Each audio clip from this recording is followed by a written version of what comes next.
Bit of a hot take here. Parkour Worlds was kind of disappointing. Wait. Just hear me out. Unfortunately, I did find myself a little let down, but that's not to say that I find it inherently bad or anything like that. I just wanted more from it. Now, with a game called Parkour Worlds, of course, it has, well, parkour. And what's good about it is it has 4 unique environments with 5 levels per environment, totaling up to 20 unique levels.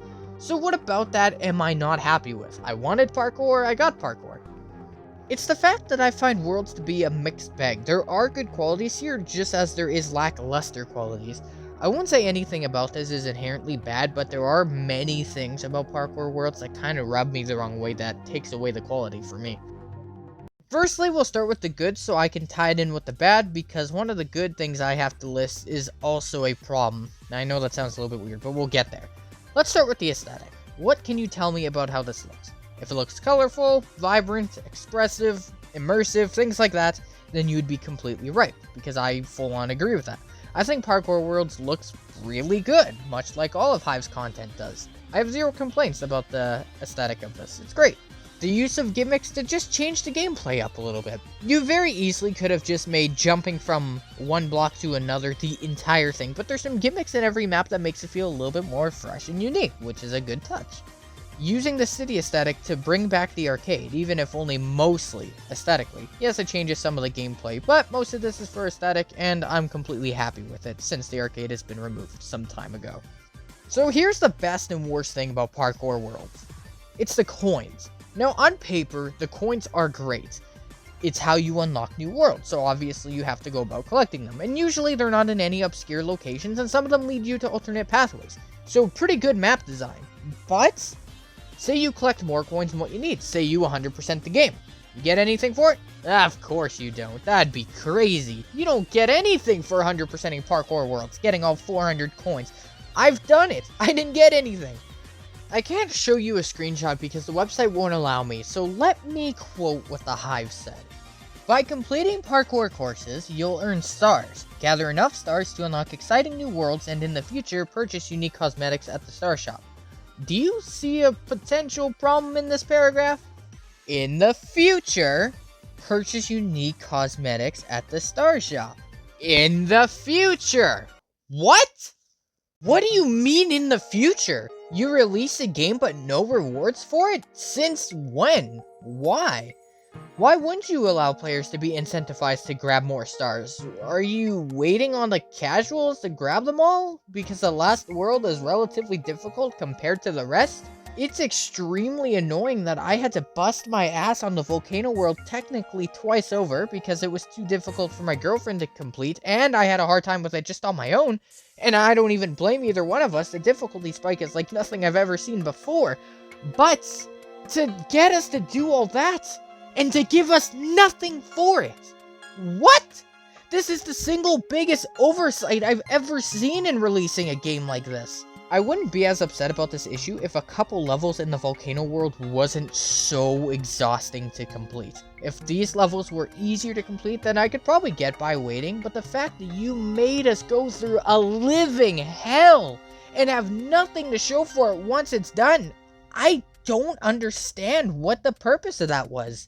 The thing is, Hive has actually done this correctly in the past. Take the Sonic update, for example, his 30th anniversary. They celebrated it here on the Hive, and around the world there is rings for you to collect, both in the hub by shaking trees and exploring, or playing Sonic Party games and reaching certain levels. You'd be given rings. You'd put those rings toward the item shop and get yourself cosmetics. Since day one, this is a mainstay. Parkour Worlds is a mainstay in the Hive, so why is it not treated with the same respect? I don't understand. But I digress about that. I think my point is driven pretty far. This last part is more about things that aren't necessarily a big flaw, but could add a lot of flavor into your game and get rid of that disappointment title I stamped onto your game with. Now, my opinion doesn't matter as one person, but collectively I think we can all agree that Parkour Builders could have been better. Anyway, let's get on with my ideas.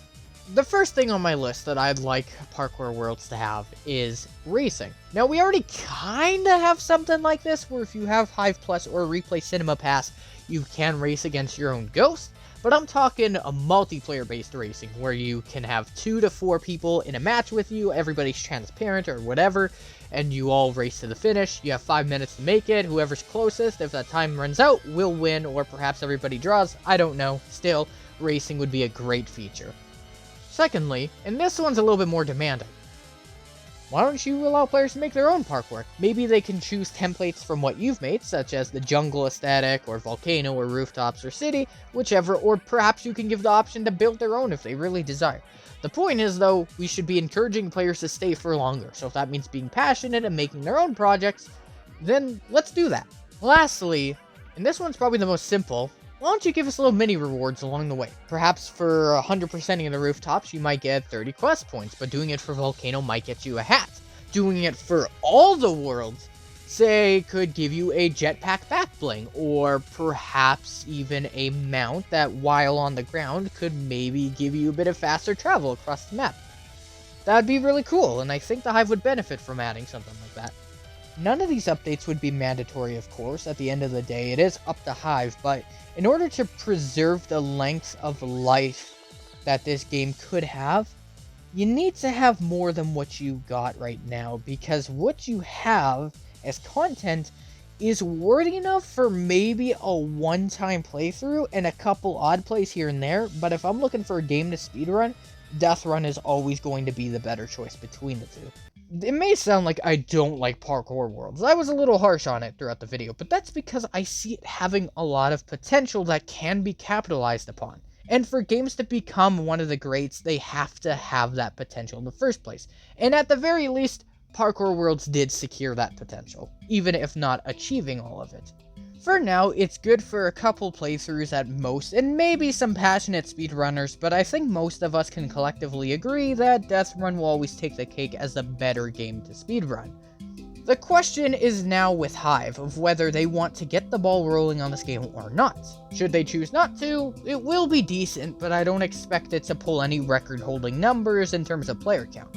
If they do decide to get the ball rolling with it though, I feel like there's a really good future in store for this game. So Hive, the ball's in your court, what will you do?